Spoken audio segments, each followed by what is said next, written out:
Howdy folks, it's Age of the Hunting Gear Guy, and this is the BCL102. This is a semi-auto 308 that we have available here in Canada. They're also in 6.5 Creedmoor, and the interesting thing about them is that they're non-restricted. So AR-10s up here are restricted, whereas this guy is not because it's based on the 102 design. The AR-102 predates the AR-10, or it was on a different development path of some kind, so doesn't count. It's not restricted. So it's an interesting rifle. I'm going to kind of dig into the pros and cons pretty quick here, but before I do that, let's just clear it, make sure it's empty. And I've got my bolt open, my mag out, and my chamber is empty. So we are clear to give this thing a look through. Try to save you guys a bit of time here. I'm going to skip towards the pros and cons right off the hop.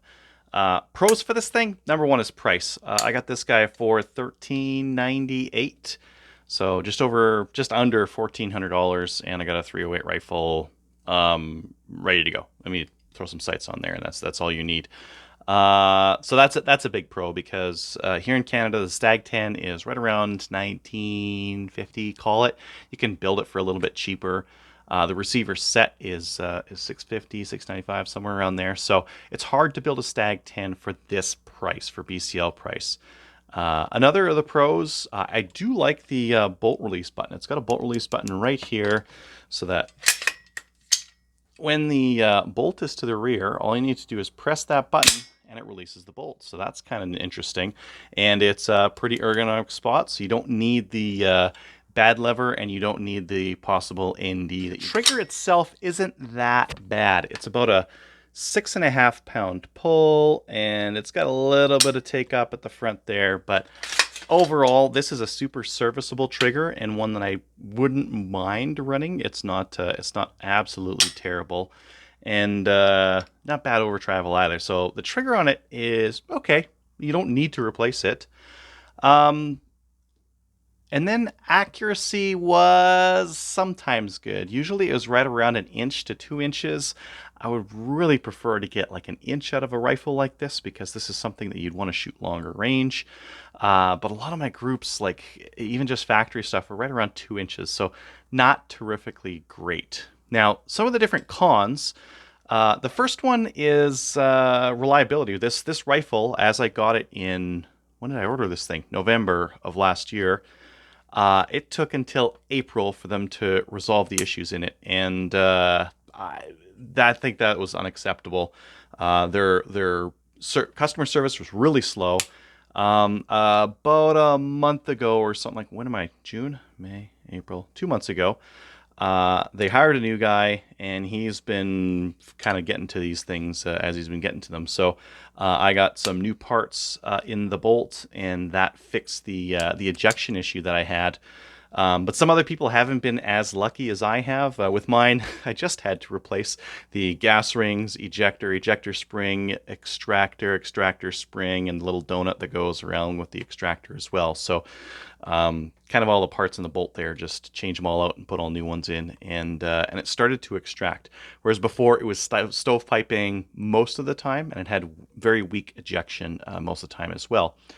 Other issues, I don't know if you guys can pick this up on the video. This is supposed to be a black, and it's a dark green. So that's white in behind me, and you can kind of pick out that this is like a dark green. So they must have mixed the two different Cerakotes that they had. This is Cerakoted, it's not anodized, so it will pick up like little dings and scratches and that kind of thing a little bit easier. It feels a little bit soft, but I haven't put this thing through enough abuse to really tell whether the finish is going to be long-lasting or not.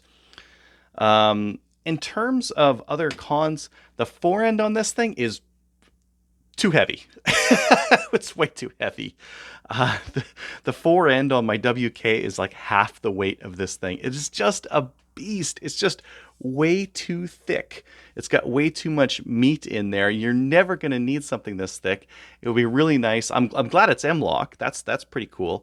But this forend could lose a lot of weight. And if you're really going to shoot your BCL 102, this is not useful weight up here. This is weight that you have to hold out there when you've got your rifle shouldered. It's out front, and Honestly, I'd rather have that weight in the barrel, where at least it's going to make a difference in the stiffness of the thing or the amount of heat that it'll be able to soak up. So if you're going to run your BCL for a while, I really would recommend changing out the forend because the factory one is just too porky.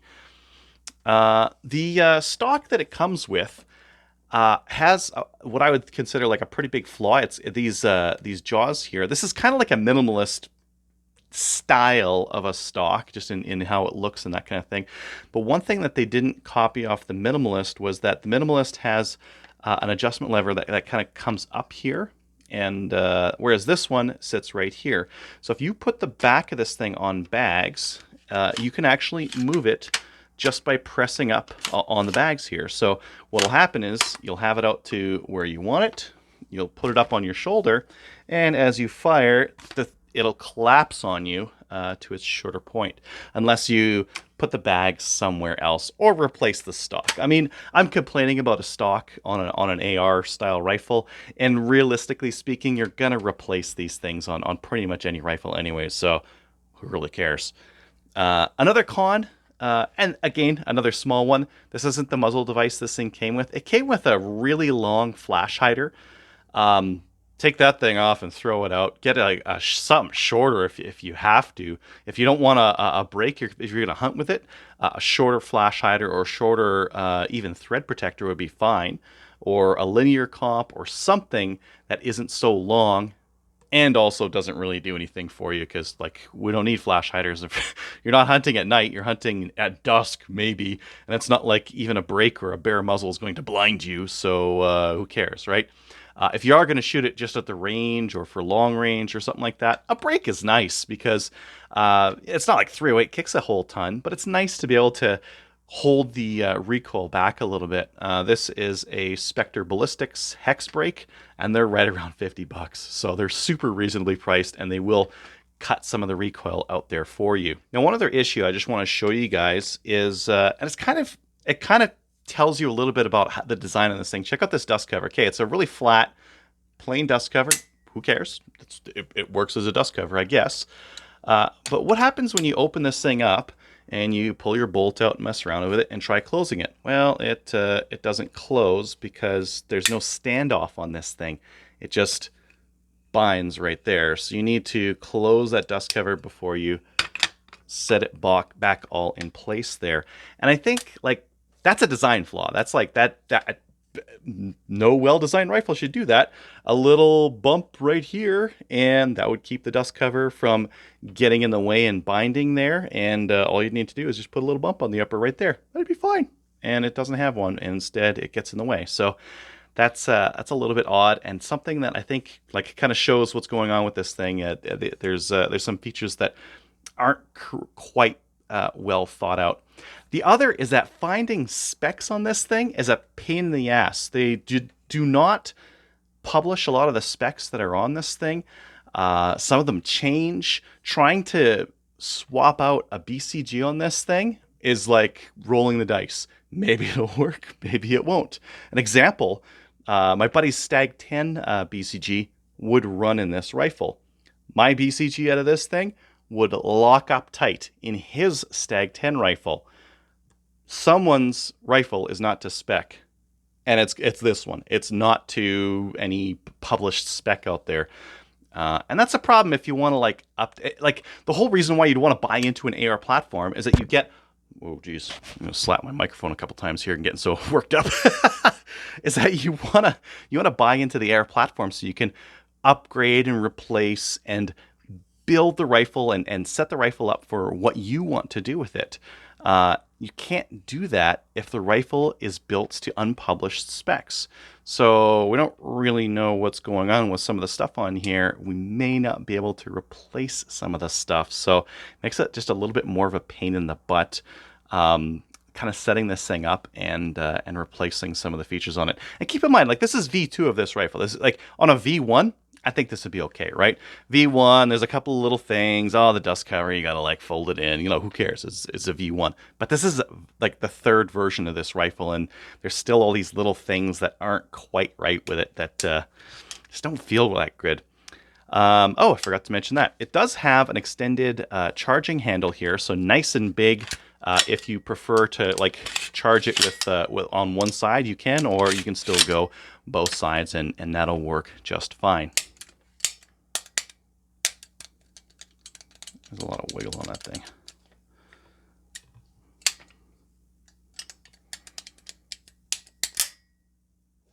What the? I think there's so much wiggle on this thing, it actually lets go. Oh. Oh. Oh, that shouldn't do that. I don't have my AR upper next to me, but that shouldn't do that. That should not wiggle itself loose.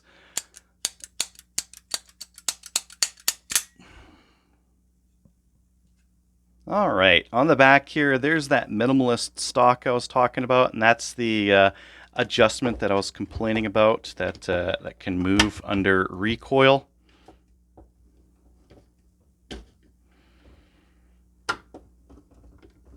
And it's a standard 5 or 6 position. I can't remember which one it is, but standard stock at the back there. We don't have any kind of hookups on the rear of the receiver. There's that extended charging handle, and we've got the BCL logo. It makes its appearance on this rifle in a couple different places. There's our bolt release and ping pong paddle, magazine release. And we do have an ambidextrous safety here with nice clear labels, 90 degrees. Like the fancy ones these days go 45, or just go to like that when they're in between. But I find these to be just fine. Now the mag wheel itself is, I don't know, okay. I think that some of the stuff is cost cutting. It would be nice if some of these corners were rounded off rather than being sharp like this, because they don't need to be sharp and they could be rounded off. But that's really nitpicking, and I don't think it's super important. And on the right-hand side of the rifle, we've got our dust cover that doesn't work anymore. It's actually got a little screw on the back here that might need to be tightened on this thing for it to push out enough. Maybe that's why it's loosening on me and not latching. Anyways, there's our other side for the ambi safety. There's our bolt release, which is pretty cool. We have a pretty, I think this is called crenellated, pokey mag release here. It's pretty grippy. You're not going to have any issues gripping onto that guy. Standard A2 over here. Again, this forend here is too heavy in my opinion. Too heavy for really what you need. We do have some holes here, but I don't believe those might work actually. Yes, I think I tested these. These do work with QD for rifle slings and that kind of thing. Not that, like, again, you want to switch this forend out. And just one thing I want to show you guys is just the quality on the finishing of this barrel. And you can see there it's kind of rough. It's not a super smooth finish on the flutes of the barrel itself, so it would have been nice if those would have been a little bit nicer, but they are just a little bit rough. Now, in terms of magazines for this rifle, you're going to find the 520s, I think is what this one came with. But you'll probably be more interested in one of these 10-rounders. These are for the XCR M308 pistol, and therefore they can hold 10. So just these magazines, because in Canada here, the magazine capacity is determined by what it's made for. So those will work, and they'll feed in here just fine. Now, I have had a couple of stoppages with this mag because it holds the bullets just a little bit low, and then they strike into the front of the extension rather than hitting that feed ramp and going up. So your mileage might vary on whether these mags work with you with your ammo or not. All right, I actually found an Allen key, and I tightened up that Allen bolt there that held the detent on this thing, and that fixed it. I think that thing needs some anti-seize, some Loctite or something like that in there, and I'm kind of surprised that it doesn't have any in there, because, I mean, with enough shots, this thing is just going to walk itself out. And if you didn't notice that Allen bolt would walk itself out until it fell out, and then you'd have a completely useless dust cover, and it wouldn't work at all. So kind of surprising that they didn't Loctite that part. Now, coming back to in this day and age, with the other rifles that are on the Canadian market, would I recommend this rifle? And the answer to that is absolutely not.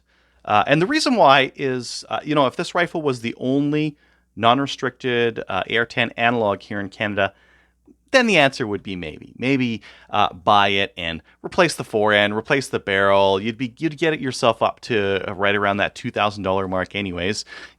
$200-$300 for a nicer forend. Maybe swap out the barrel with something nicer. You're probably up near that $2,000, anyways. So who cares? Maybe and futz around to try to find a BCG that runs in this thing and get a proper name brand one. You'd be up near $2,000. But for $2,000, you can either get a Stag 10 that's ready to rock and roll out of the package, or you can get a Stag 10 upper and lower receiver and build your own. That's going to be awesome. So with those choices out there, given that this thing right now in the Canadian market is $1,400 to $1,500, I don't think it's as good a value as the Stag 10 out there. And the Stag 10's got better warranty, better brand name behind it, better customer service behind it. That definitely, because the customer service I got out of this thing was not good, and it took months to fix an issue that it had from the factory. Now, the crappy thing is that this thing would have had ejection issues right from the factory. When they test fired it, they would have seen cases just dribbling out of this thing instead of being properly flung out of the way as they're coming back. It was not ejecting properly from the factory.